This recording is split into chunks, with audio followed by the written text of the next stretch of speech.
Esse trabalho, eu acho que é um trabalho muito legal que a gente fez, foi uma colaboração do Laboratório de Sonografia Física Clínica e Criosfera da USP, né, capitaneado pela Ilana, em colaboração com a professora, com o laboratório da professora Camila Signori, né, o Microcean Lab lá do IO também, e a equipe da professora Vivian. Nós temos aqui a Amanda Benja, que possivelmente pode contribuir, inclusive com as perguntas, né, que podem surgir no final, do Laboratório de Ecologia Microbiana, também da USP, né.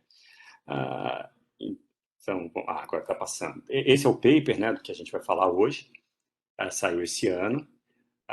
E qual é? Eu vou fazer bastante informal aqui. A nossa ideia era, basicamente, descobrir alguma forma para linkar, né, essas projeções do IPCC, né, desses modelos que a gente fala tanto, com a parte biológica, que se esses modelos têm dificuldade para representar alguns componentes aí do sistema climático, a parte biológica, vocês podem imaginar que é muito pior. E então, o que a gente fez? A gente pegou 26 modelos, né, do CIMIP6, é o que a gente tem de mais atual hoje, né, e a gente usou alguns dados de diversidade e riqueza microbiana coletados ali na parte oeste da Península Antártica pela equipe da professora Vivian e professora Camila, né? E aí, a primeira parte desse estudo, a gente calcula o time of emergence, né, que é basicamente o momento em que esse sinal climático escapa de um suposto, né, envelope da variabilidade climática ou variabilidade natural. E depois a gente usa a técnica de machine learning ou aprendizado de máquina, né, que é um dos tipos de inteligência artificial, para tentar fazer esse link, né, dessas projeções com tentar estimar os potenciais impactos, né, dessas projeções de temperatura da superfície do mar nessas comunidades.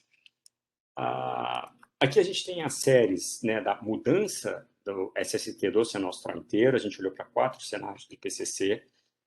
Então, do azul mais escuro até o vermelho, a gente está indo do cenário mais sustentável ao cenário de maior pressão climática, né? Esses cenários são praticamente bem conhecidos. E no meio a gente tem os dois cenários, então a gente vai do 126 até o 585. Né? Dá para ver uma escala aí, né, como isso varia de um para o outro. Ou seja, quanto maior a pressão climática, maior a mudança de temperatura esperada na superfície do mar do Oceano Austral para 2100. As linhas grossas são as médias, né, dos modelos, e as linhas fininhas são as séries individuais de cada modelo. Tá? E aqui, a primeira imagem que eu acho legal, vocês estão vendo um mapa de TOI, eu vou chamar assim, que é o Time of Emergence, e que vocês podem entender assim, é o momento ou a década, né, em que o sinal escapa do que a gente considerou como um envelope de variabilidade natural. Tá? Para isso, a gente usou o desvio padrão do período pré-industrial, tá ok? Então, olha que interessante, aí eu já vou sugerir que a gente compare logo, né, o melhor cenário, né, o cenário sustentável, que o 126 em cima à esquerda, com o cenário de maior pressão, que é o 585.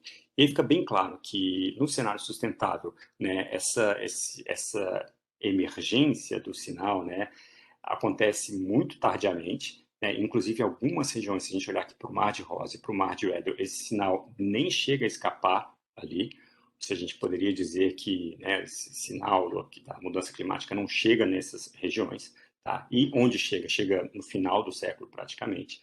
Tá? E, ao contrário, quando a gente olha para o cenário de maior pressão climática, a gente percebe que isso acontece muito mais cedo. Né? E eu vou pedir para vocês prestarem atenção nessa região em verde, que aqui a gente está falando na metade do século, ou seja, a gente tem algumas regiões aqui, né, na costa da Antártica que estão sujeitas assim diretamente a um aquecimento muito, muito rápido. Né? Precoce é o termo que eu gosto de usar. E aí a gente dá um zoom na península, porque aqui é a região onde a gente tinha os dados, tá, coletados in situ, das comunidades microbianas, e a gente basicamente vê a mesma coisa, né?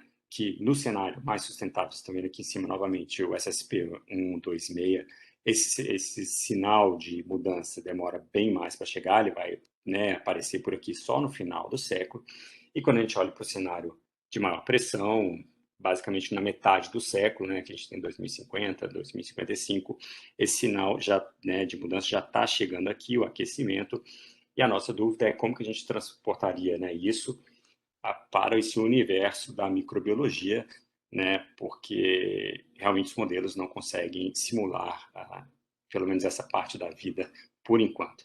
E para isso a gente propôs usar essa técnica de machine learning, e aqui o que vocês estão vendo é um mapa, tá, de um índice de diversidade, né, aqui de riqueza, né, que Shawan, Amanda Benja, se você tiver aí, você pode corrigir no final, se me ajuda, né?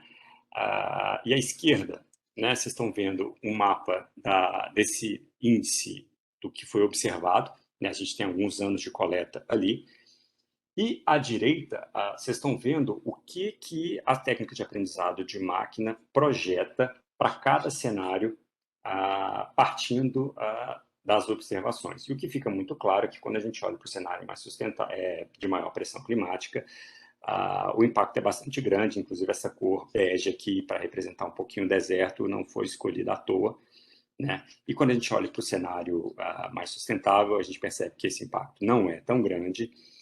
Eu tinha até a porcentagem disso aqui, mas, enfim, a gente está falando uma coisa em torno de 5 a 10% no cenário mais sustentável, né, de perda de diversidade ou riqueza, e aqui no cenário de uma pressão a gente está falando alguma coisa em torno de 85%. Tá? E esse aqui eu gosto bastante, é um outro índice, são índices de diversidade, o Shannon. Por que eu gosto bastante dessa figura? Porque se a gente olha o painel de observações e compara com o painel do cenário de projeção para o cenário sustentável, a mudança é praticamente nula. Isso, salvo engano, a gente estava pensando, a gente conseguiu alguma coisa em torno de 1% ou 0,5%, é realmente muito pequeno. Aí, novamente, quando a gente olha para os cenários, né, de maior pressão, quanto maior a pressão climática aqui, maior o impacto, né? Então, e por que eu falo que eu gosto dessa? Porque como essas duas figuras aqui são bastante parecidas, né, o SSP, esses dois mapas, 126 e as observações, isso mostra para a gente que talvez exista um caminho aí que a gente possa seguir, né? E evoluindo disso, a gente resolveu olhar também para a composição dessas comunidades, né? Então, basicamente, o que vocês estão vendo aqui à esquerda, né, não é uma série temporal, aqui é uma série que está em função da temperatura da superfície do mar, né? E cada corzinho que vocês estão vendo aqui representa um grupo, né, de micro-organismos ali, né? Então, como essa composição, né, varia em função da temperatura. A gente usa esses dados para treinar a máquina. A gente tinha aproximadamente 100 amostras, a gente treina a máquina com aproximadamente 80 amostras por vez, né, escolhidas randomicamente, e a gente faz aproximadamente 1.000, a gente precisou de mais ou menos 1.000 treinamentos para a máquina ficar bacana, né, para os testes mostrarem para a gente que a máquina estava entendendo como essas comunidades se comportam, né, em função da temperatura, e aí a gente usa aqueles resultados de projeção de SSP, do IPCC, de SST, para modelar tanto, né, os índices que eu mostrei antes, quanto a composição. E aqui, novamente, fica bastante claro, né, que com um cenário mais sustentável, a mudança é bastante pequena, né? Ao passo que quando a gente olha para os cenários de maior pressão, a gente pode olhar para os dois aqui embaixo, a gente vê que essa variação na temperatura, faltam 5 minutos, né, segundo meu relógio aqui, essa mudança de temperatura acaba causando uma mudança na estrutura microbiana também das comunidades ali daquela região, né? Isso basicamente é um problema porque essas comunidades estão na base da cadeia trófica ou da teia trófica ali. E uma pergunta que sempre surge, inclusive esse trabalho teve uma repercussão bacana, e sempre perguntam para a gente, tudo bem, mas o que vai acontecer? Né? Vai acabar a baleia? Né? Via de regra, o pessoal quer uma resposta muito simples, a gente não sabe, é claro, né? Todos aqui são cientistas, então a gente não sabe dizer o que vai acontecer, né? Mas a gente sabe que essa mudança né, a gente pode esperar, né, com uma mudança mais drástica, mais importante aí, a gente pode esperar impactos bastante significativos nessas comunidades e que a gente pode esperar alguma mudança também nos níveis tróficos mais altos. O que vai acontecer especificamente, a gente não sabe. Se alguém quiser ajudar a gente, vai ser muito legal, né? E já concluindo aqui, o que a gente viu? Naturalmente, né, com cenários de maiores emissões, a gente tem TOEs, né, Time of Emergencies, precoces, né, esse sinal acaba chegando lá na Antártica mais cedo, e com isso, né, a Antártica acaba perdendo um pouquinho, né, que eu chamei de caráter tampão, como o professor Jefferson falou, inclusive ontem, né, o Oceano Austral tem essa capacidade de amortecer o sinal, né, das mudanças climáticas, mas chega um momento que não, né. Ah, o que eu acho muito legal, né, como eu falei para vocês, é que todos os cenários projetam algum tipo de mudança, mas que no cenário mais sustentável essa mudança é bastante pequena. E aí a nossa dúvida é: será que isso não está dentro desse envelope de variabilidade natural? Né? Então, de repente, se a gente conseguir, né, enquanto comunidade, né, todo mundo colaborar aí para tomar um caminho mais sustentável, esses impactos não afetem de uma maneira muito importante as comunidades ali, o ecossistema de uma maneira geral.